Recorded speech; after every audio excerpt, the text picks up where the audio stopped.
అనంతరాజేశ్వరి చేయి పట్టి నడుపును, శరణంటూ వేడినంత కష్టములను తీర్చును. ఆరోగ్యము ఐశ్వర్యము ఈశ్వరి కరుణించును, దుఃఖము దూరము చేసి శాంతిని కలిగించును.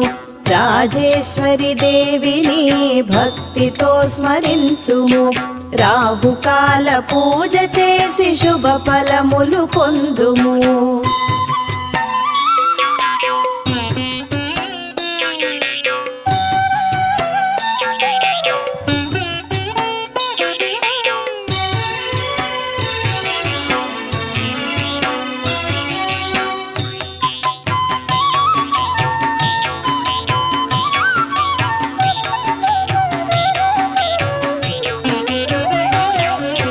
రవివారము